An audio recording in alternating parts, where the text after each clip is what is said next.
I really know this by heart, but I'll keep it under. No, of course. Yeah. Since it's always the same in any case. Okay. And are you still a professor at the University yes. of Quebec? At Montreal, yes. Okay. Yes, Montreal, yes. Yeah. I'm Adjunct professor. adjunct Professor of the history department. Ok. Bene, mi sa che siamo pronti. Straordinariamente in silenzio, dall'esterno non viene nessun rumore molesto. Knock on wood. Allora, grazie di essere qui. Io adesso, poiché la conferenza è in straniero, passo a parlare straniero anche io. So it's a pleasure and an honor to introduce my colleague Cédric Gobeil. Cédric is, I would say that his most important experience and contribution to Egyptology has been in the field, I would say, as he has held prominent positions in Egyptian archaeology, and most notably as director of the site of Deir el Medina for the Institut d'Archéologie Orientale of Cairo, and he that was from 2011 to 2016, and then he went on to become director of the Egypt Exploration Fund, a society. It was fun, and then it changed to society, exactly, and he is currently involved in fieldwork in various locations, and most noted in Sudan, and most notably at Coptos, which is, as you know, the subject of the present lecture, where he is co-director of the IFAO, the French Institute's mission, and all this considerable expertise he has brought to the Egyptian Museum in Turin, where he is currently, as many of you know, a curator, and where he is also head of the Egyptian Museum's current mission in Deir el Medina again. And tonight, we're in for a special treat because he is going to lead us into the arms of Min and Isis with a talk about an archaeological site that is probably less well known than others, the site of Coptos. And I'm very keen and very eager to hear what he has to tell us about it.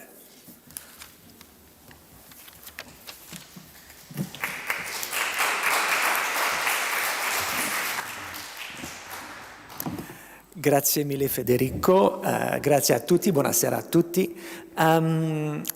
It's very a pleasure for me tonight to be here indeed to speak to you about a site that is dear to my heart, the site of Coptos. And also I would like to say hello to the people that are online. So that's the reason mostly for why I'm speaking English tonight. Inshallah, next time I will try to speak Italian. It's going to be next year, hopefully. Lo spero. Quindi, Coptos has always been a site in perpetual evolution. It's a consequence of ceaseless changes and multiple transformations. The main consequence of these changes led the monuments to be largely dismantled, plundered, and also reused on the spot in later monuments, including early Christian ones. So it is difficult today to get a precise idea about what Coptos was looking like during the antiquity, but as well as in the early stages of Christian time. But despite this problem, I'm going to try to give you an idea of what happened on this site since its beginning, essentially through archaeological testimonies and based on our recent work on the site. For this, I would like to thank more particularly Professor Laure Pantalacci from Université Lumière Lyon 2, who initiated the archaeological mission of Coptos and with whom I am now co-directing it. The geography of Coptos, as well as its name, is closely linked to its history. It is located at about 680 kilometers south of Cairo and 40 kilometers north of Luxor, the ancient Thebes. And due to its geographic location, Coptos has always been connected to the Red Sea, and especially to Kosser, a harbor which used to be the open exchange point for products transiting between the Nile Valley and the countries located further east. This could explain why the ancient name of Coptos, written with the sign of the bag, could be an allusion to the collection of precious minerals from the eastern desert. The harbor of Kosser and the Wadi Hammamat are indeed the two main reasons of the historic and economic importance of Coptos during all the Pharaonic period and until the end of the Byzantine time. It is the key to understand the importance of this site.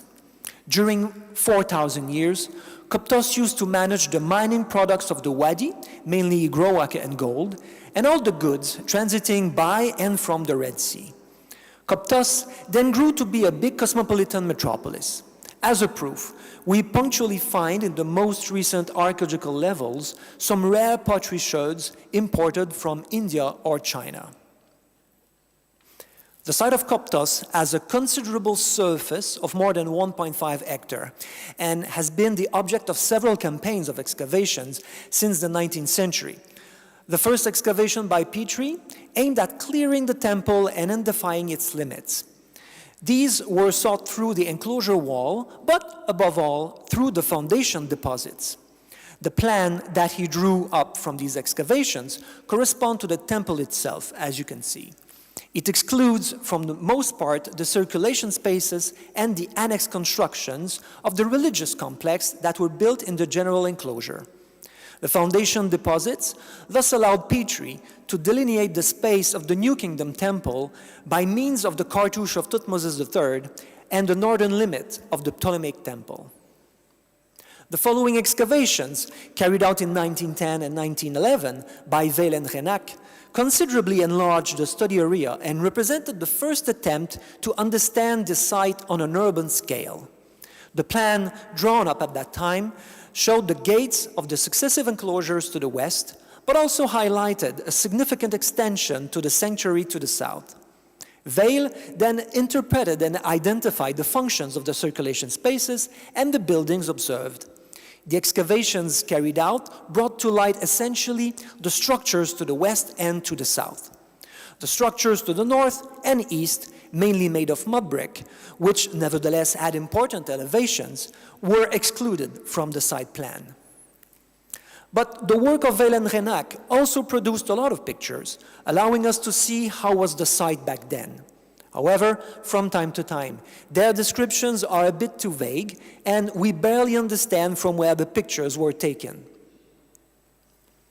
Here we see a then and now set of pictures to appreciate how much the area has changed. A question then arises: where are the heaps of debris gone?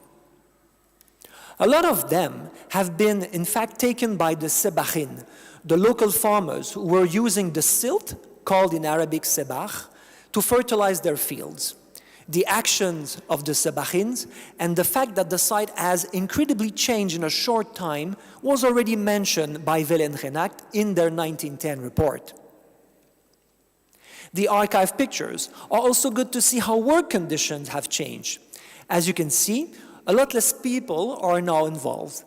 Our excavations do attempt to understand several smaller sectors of the site in order to obtain a more varied knowledge of a very vast site, such as Coptos. Our current methods require material and human resources that do not allow us to work in every area of such a vast site. Therefore, even today, the study of the religious landscape of Coptos is a fundamental issue for the organizational understanding of the city as well as of the temple.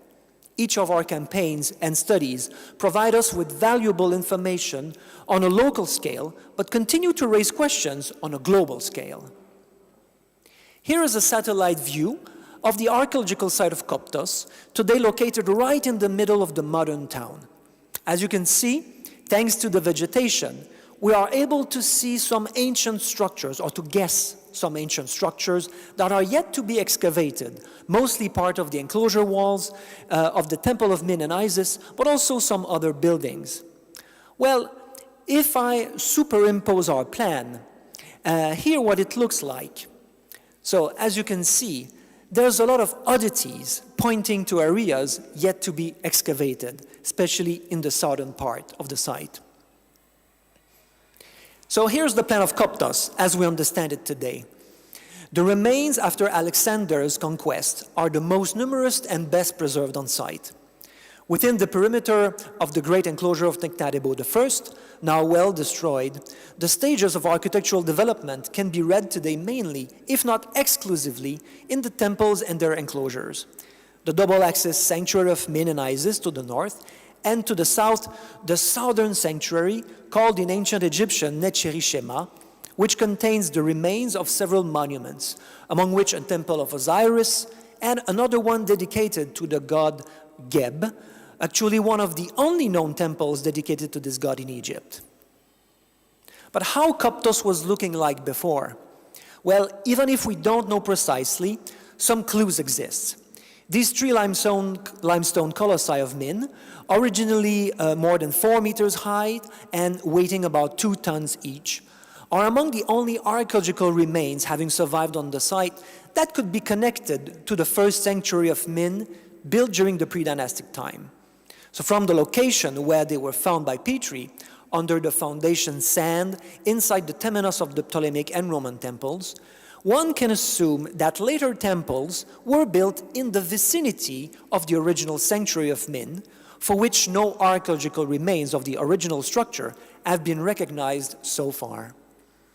However, the hut or tent-like chapel, usually depicted behind the god Min in the Egyptian iconography, might refer to light architectural structure dating back to the Predynastic time. So here, as you can see, Barry Camp has suggested that the colossal figures could have been types of totems protecting Min's sacred enclosure. Like in the case of the Predynastic period, no standing construction dating back to the Old Kingdom has survived in Coptos, only objects. The ones displayed here bring some proof that there was at least something going on in Coptos during the reigns of Khufu and Saure. Royal decrees offering immunity by the kings to different divine and royal domains were also found. Their aim was to exempt these domains from taxes and to maintain their integrity while offering to local administrators the profits connected to their management. These decrees were originally standing at the main entrance of the Temple of Min. 10 of them have been found reused in the foundation of the Temple of Thutmose III, itself later reused by Ptolemy II.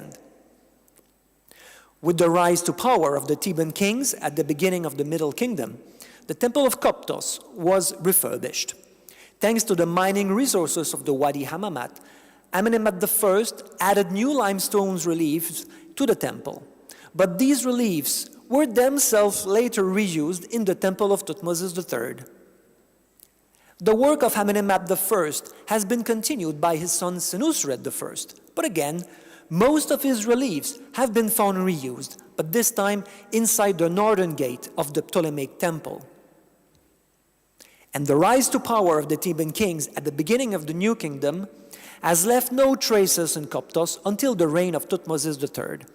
That king has indeed conducted large-scale work on the site. The foundation deposits to his name found by Petrie indicate that he reconstructed the whole west half of the temple in front of the temple of Senusret I, dismantled at this occasion to serve as foundation level. For what reason? Well, we don't know for sure. The Middle Kingdom temple was maybe in poor conditions. That might be a reason. Surprisingly, the New Kingdom temple, as we understand it, was quite small. That's the gray lines you see on the screen. This temple remained in use during the entire New Kingdom and late period. It is now not, however, possible to say if it was still partially preserved during the Ptolemaic time and included in the new temple, or if it was already totally dismantled. At the moment, we only know that it was dismantled at least during the Roman time, and the stones reused in the foundation level, as we can see in the picture to the right. Some elements of the New Kingdom temple were also reused elsewhere on the site. Here are two pillars of Thutmose III, reused under the reign of Ptolemy II as pillars in the Temple of Osiris. Here is one of 4 granite pillars of Thutmose III, reused in a Christian baptistry, on which I will come back in a moment. I must mention one piece that might have been connected to the New Kingdom religious landscape of Coptos, and I say might have been. It's a statue of a goddess of Hathor or Isis, so-called Isis of Coptos, brought to Turin by Donati in 1759 and still kept here in the Museo Egizio. The Third Intermediate and late periods have supplied very few remains still standing nowadays. It is especially the popular devotion towards Osiris, which seems to be define the activities in Coptos. The work were concentrated on the establishment of monuments in the southwest corner of the site, dedicated to Osiris and Geb, as I said, and to the construction of an enclosure wall made by Nectanebo I. These are the red lines on the right of the screen. As already mentioned, the Ptolemaic monuments of Coptos are among the most numerous and best preserved on the site, which is quite understandable since the Ptolemies actively dismantled older monuments to build their own. We see here that a new enclosure wall is built, the red lines, and that the new limestone sanctuary, also in red, is much larger than that of the New Kingdom. It respects also the double axis materialized by the gates, as a double staircase was built during the reign of Ptolemy II. This, of course, happens in parallel to the development of, for various purposes, obviously, of the eastern desert roads leading to the coast of the Red Sea.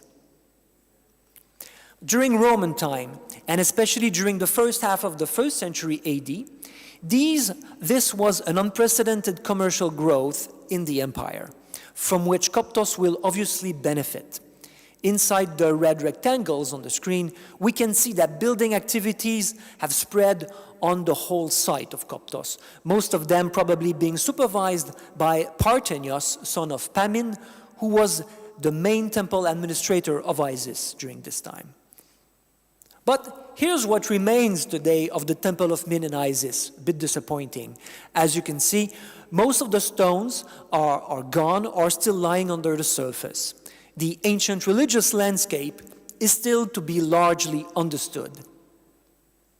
Then for the late antique period, archaeological sources are rare and still poorly known. The western sector that Weil and Renac designated as the Western churches preserves the foundations of a few Christian-era constructions entirely made of reused Ptolemaic and Roman blocks, as we can see here in the smaller pictures. These Christian-era monuments are the last ones built on the antique site of Coptos and still standing. Among the identified remains are a church and a baptistry located to the west of the late period enclosure wall. The history of the city afterwards is then lost, as the more recent archaeological layers have been totally destroyed or covered by the modern town. It is only towards the 10th century, with the definitive detour of the caravan routes towards the nearby city of Kos, that the multi-millennial prosperity of Coptos will die out. But this is where the story goes on, thanks to our work on the site that allows us to understand and reconstruct the religious landscape of Coptos. To serve as highlights of the religious landscape of Coptos, I would like indeed to present you some of our recent work. focusing on 4 main areas, here numbered from the west to the east. So let's start with area number 1, where stand the church and the baptistry. Here we see the remaining foundation level of a Christian structure understood as part of a church, made with reused blocks. A close examination of the decorated blocks made us understand that they have been quite carefully reassembled following a more or less logical order. They have been taken from the systematic destruction of a Ptolemaic building, so that the blocks from the top part of the original building, the first ones to be removed then, were those set in the lowest courses of the new construction, and vice versa. So following this idea, it became more easier to make connections between the reused blocks, as we can see here with these ones picturing Ptolemy IX offering to Min and Isis. So a few assemblages have been made already. Our actual understanding indicates that they could all come from the portico of a temple dedicated to Min, Isis, and Harpocrates. It is dating to the second reign of Ptolemy IX, so between 88 and 80 BC. We unfortunately ignore still where this Ptolemaic construction was initially standing, so further excavation would be required to answer this question. Now let's move to area number 2 on the map. In this area, a few large decorated blocks could be seen protruding from the ground, as on this picture taken in 2002. I wasn't there yet back then. So they were intriguing enough so to catch the attention of the team. So we decided to start cleaning the area in 2011, when I was there, in order to have a better look at them. Our initial hypothesis was that they could belong to a gateway. But quickly, we found out that it was something way much more interesting than a simple gateway. We found out that these blocks were part of a birth house, more commonly known as a mimese.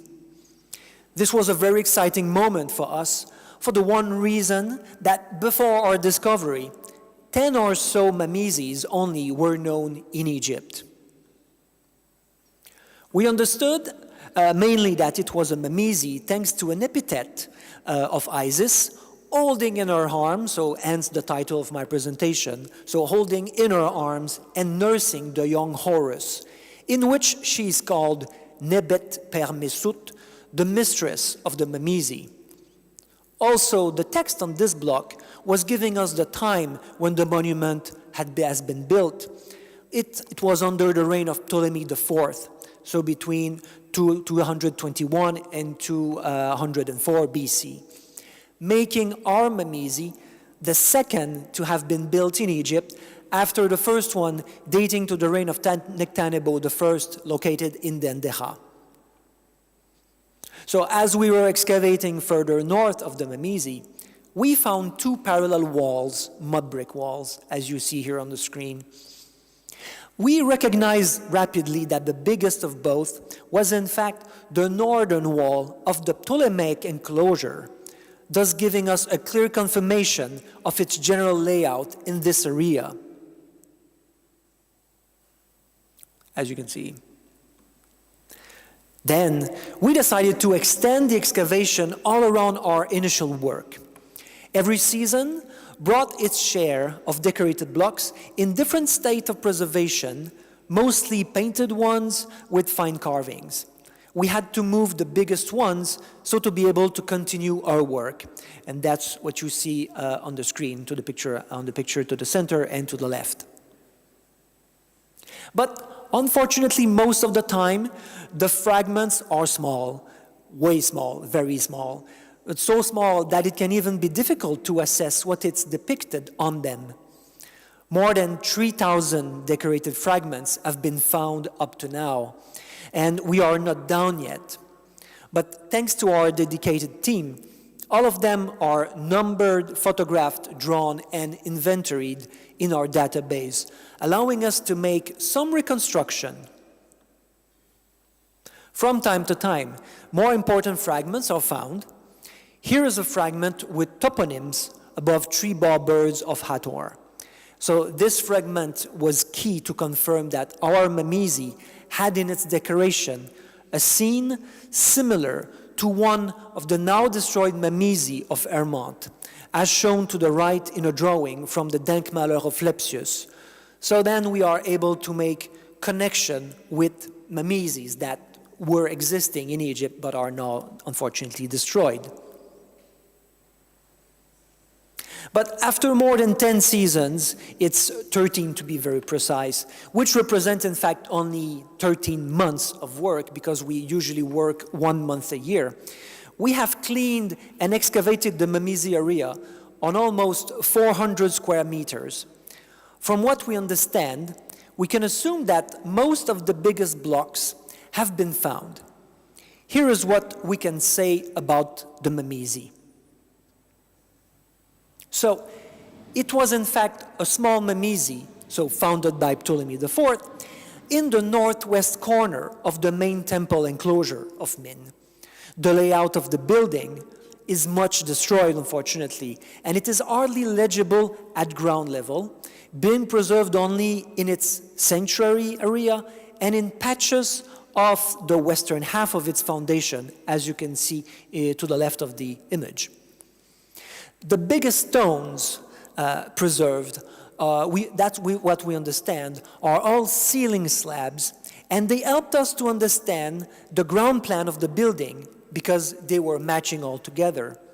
So based on the analysis of the decoration, we can assume that the Mamizi experienced at least 2 main phases of extensions and decoration and or reconstruction.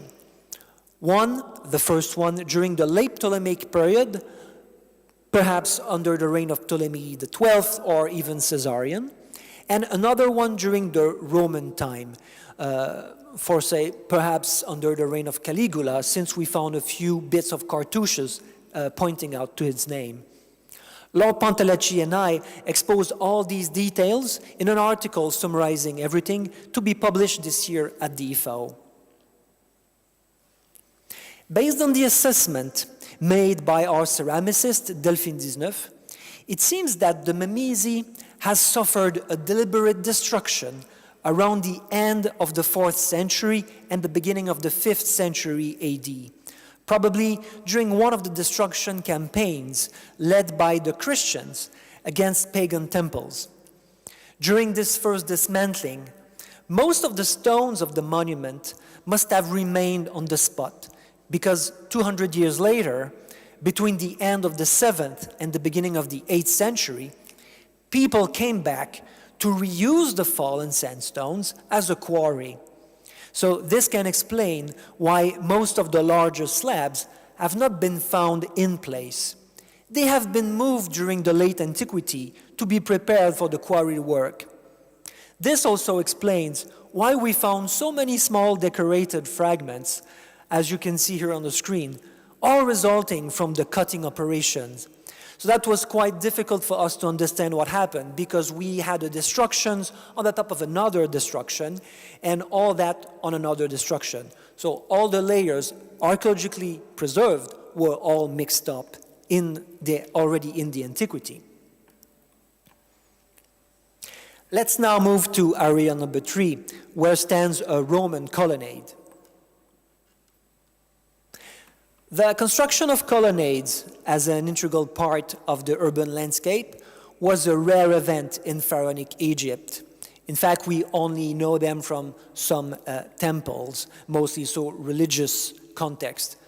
But on the other hand, in the Greco-Roman world, columns could also have been used and were widely used in an urban setting, as it is here the case of this northern colonnade. This image shows the colonnade before our excavations when we arrived on site, while this other image shows the same area after our excavations. Overall, the colonnade still has several bases and column shafts still standing. It was, in fact, a peristyle colonnade flanking the northern side of the temple, which could have then been perceived, as we can understand, as the center of a sort of forum. You can see that the flooring of the colonnade was covered by floor slabs, nicely dressed, as it can be seen here in the top left picture. We found a few of them only, unfortunately. All the remaining ones were completely removed and reused. Each column was topped by a composite papyrus typical capital, very typical of that period, as we can see in the bottom left picture. On the large picture to the right, we see that the double row of columns was completed by a third row of square pillars, of which only the base and the bottom part have survived. The columns themselves were almost 5 meters high. We also found traces of colors that allowed us to partially reconstitute the way the columns were painted, especially regarding their higher parts. We have been able to reconstitute only a few of them. So in the left image, we can see a south-north section of the colonnades, really now showing you that it was a peristyle colonnade with 2 rows of columns and 1 of square pillars. Continuing east, further east, this northern colonnade leads to an area that we most naturally call the eastern colonnade, the one displayed on the screen. This is where the northern colonnade makes a 90-degree right turn to continue further south. On that location was standing a pile of collapsed blocks that were part of a limestone pedestal for a metal statue, we think perhaps made of bronze, dating to the reign of Vespasian, around 70 AD. This is based on one of the stones bearing a dedicatory inscription written in Greek to Isis and Hera, made by Hermeros, a merchant coming from Aden, probably done at the occasion of a visit of the emperor in Coptos. It is likely that this monument was related to the emperor's plans for the development of caravan traffic, showing once again the link between the desert roads and the landscape of Coptos. Our idea was then to rebuild this pedestal. But that was mostly Lord Pantaleci's idea, but then we decided to follow it. So based on the study of the collapsed blocks, here's a reconstitution made from our architect about how it was looking like, bearing in mind that the statue that you see in the reconstitution to the left could as well have been also one of Isis or Hera. But before starting the reconstruction of the pedestal, we did a survey, archaeological survey, to check the stratigraphy of the area. We really wanted to be sure to rebuild the pedestal on a very solid base. We did well to verify it because in the lower levels there was a thick layer of debris dating from the New Kingdom.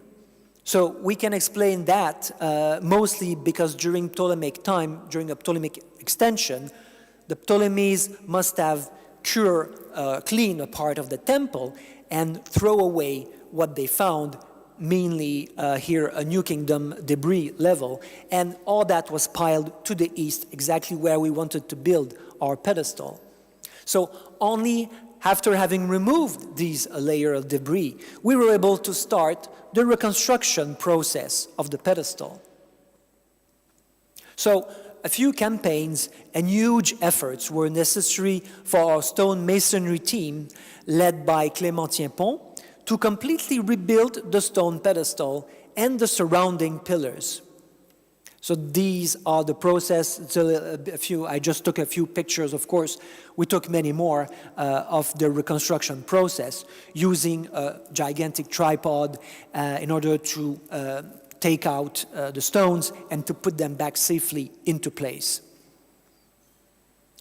And here's a picture after that we have been able to complete the anastylosis work, as you can see on the picture. So the pedestal has been reassembled, as well as the surrounding pillars embedded in the mud brick wall. All that is part of the reconstruction process. So such work helps to improve the visibility and understanding of the area. And also, we have to bear in mind that someday, inshallah, we'll be able to open the site to the public, because currently it is still closed to the visit. So maybe with our help, that would help the site then to get I would say, letters of nobility and be able to be opened by the Ministry of Tourism and Antiquities. So our intention, really based on this success, was and still is to continue this reconstruction work during the coming seasons, since much work is yet to be done. We really would like to rebuild the whole colonnade itself, the eastern and also the northern one.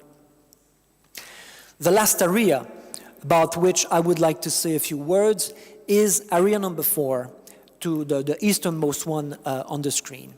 In this area, the main field project consisted in the reconstruction of 3 monumental limestone gateways initiated in 2008 by Lord Pantalacci.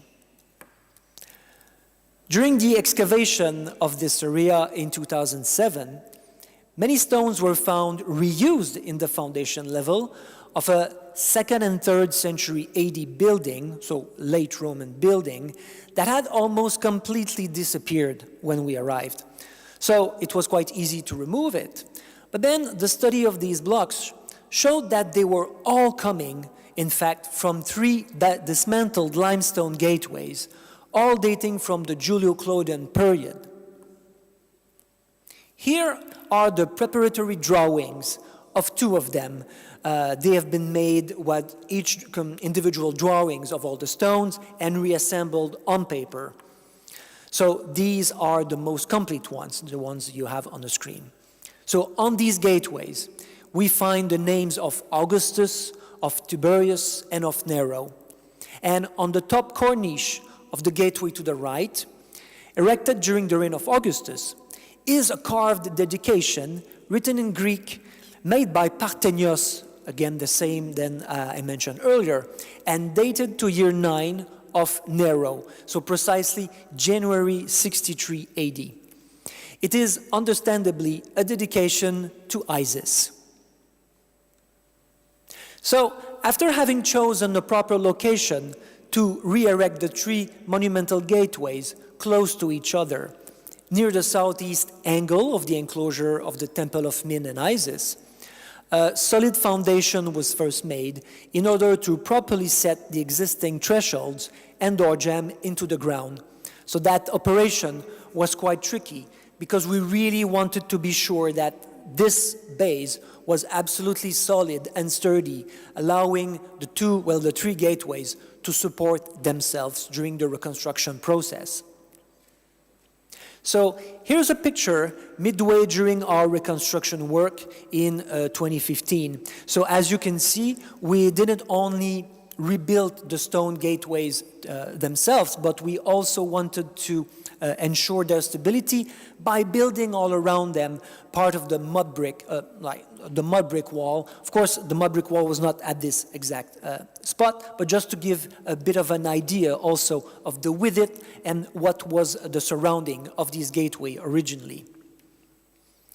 And here is the field process, the field work during the 2016 campaign, so a year later, when our stonemasonry team had to install the top parts of the gateways. So what we did, we used a scaffolding and also still the metal tripod in order to erect the gateways into place. And this was also one of the most critical moments, as no mistake could be made. Otherwise, again, the whole structure would have collapsed. The adjustments of the blocks was very complicated, owing to the fact that the ancient stonemasons, the ancient Egyptian stonemasons, were not using, obviously, the same degree of precision than nowadays. So we had really to carefully assemble them, make some tests, disassemble them, adjust them on the ground, and put them back into place, finally securing them and sticking them into place. But finally, after many years and many efforts, our stonemasonry team made it. And in 2017, the reconstruction work was successfully completed. We think these gateways, in fact, at least the tallest one to the right of the screen, bearing the name of Augustus, was originally built in the southeastern part of the enclosure of the Temple of Menenisis. It was perhaps offering to the city a new opening to the east, probably at the end of a street running along the southern side of the Temple of Menenisis. This passage marks a new use of the space around the temple, perhaps also in response to the need to control the flow of goods going through the city, which had become more abundant during the first half of the 1st century AD. Based on what we understood of where was standing the gateway of Augustus and its use, our architect did this 3D reconstruction in which we see it in the same context than that of a colonnade, similar to the one I detailed you before. Again, the objective of this work did allow us to get a better understanding of the religious landscape of Coptos. Because, as you see it again on the screen, there are still many aspects of the landscape of the site yet to be understood. My wish for the future would be to be able to, I would say, excavate part of the temple, if not the whole temple itself, but that would be an endeavor almost not impossible to take, but to be able to take, but with a lot of means, a lot of people, and especially a lot of money. And currently, we don't have none of both. So that's really, really unfortunate. But as you can see, the potential is there, and I really, really hope that we will still be able to continue our work in Coptos. So with this last slide and bearing this in mind, I would really like to thank every single of our team members, without whom nothing can be done, and the Museo Egizio also for allowing me to annually continue my work on the site. Also our Egyptian workmen, with whom we're working for more than 20 years, and our partner institutions, so namely the Ministry of Tourism and Antiquities, le Fonds Coptos pour l'Archéologie, the French Institute of Archaeology, Oriental Archaeology in Cairo, the IFAO, and l'Université Lumière Lyon 2. And of course, the local communities for always engaging so positively with us.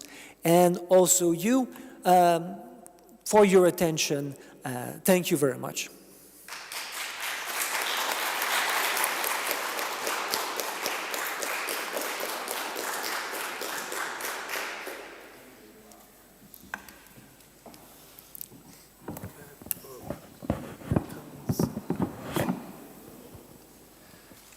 So thank you very much, Cedric, for this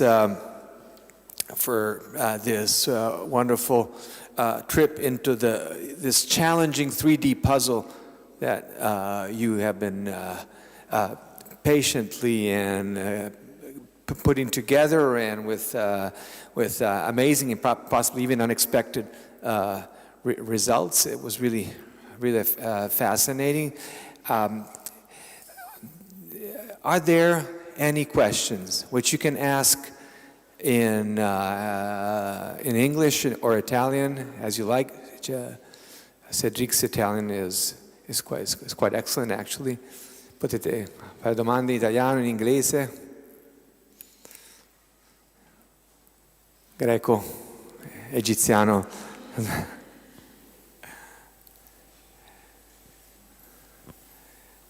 Vabbè, se siete timidi faccio una domanda io.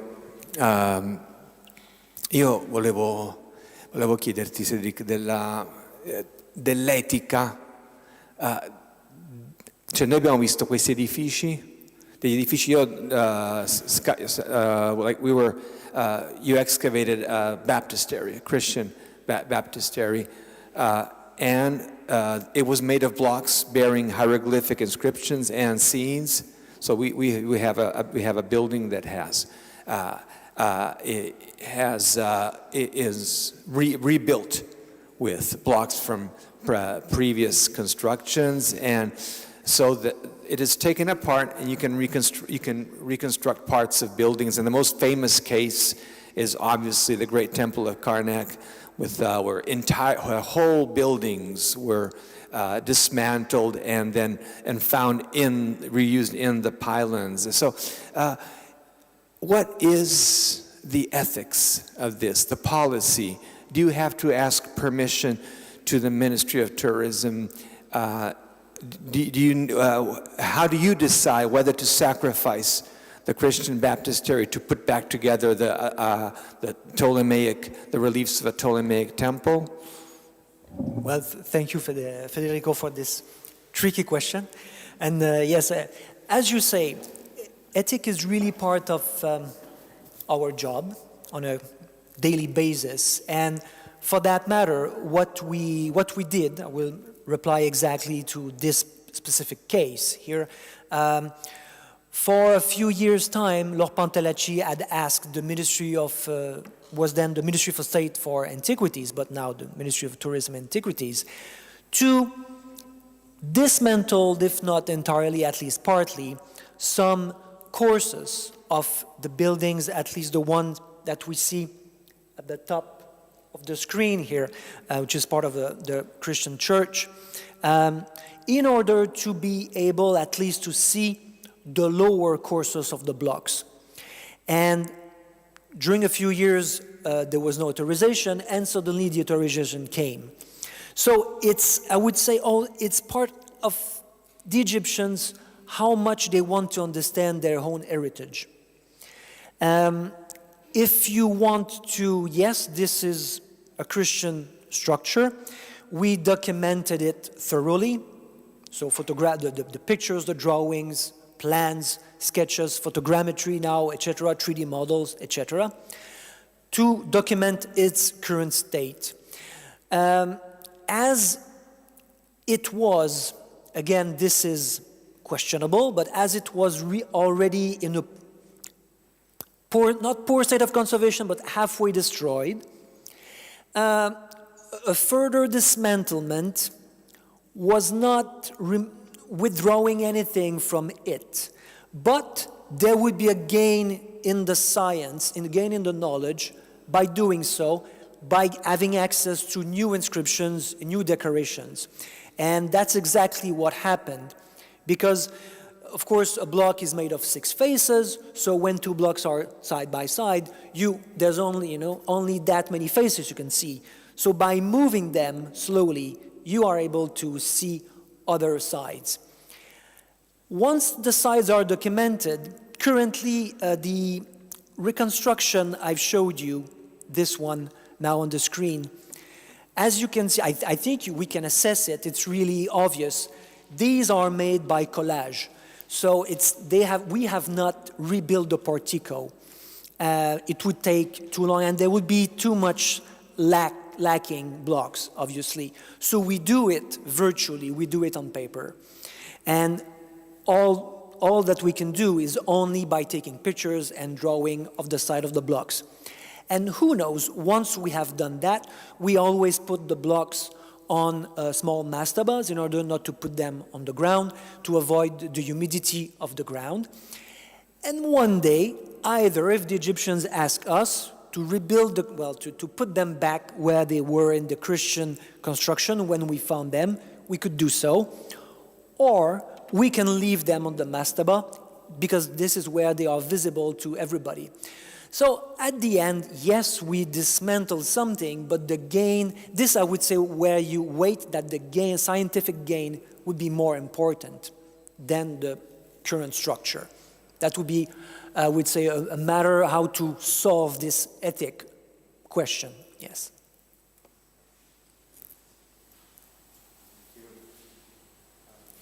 Thank you. Yep. Allora, non so se avete domande per Cédric su Coptos. Bene, se non ci sono domande, allora io ringrazierei di nuovo Cédric per questa bellissima presentazione. Thank you so much, Cédric. Piacere.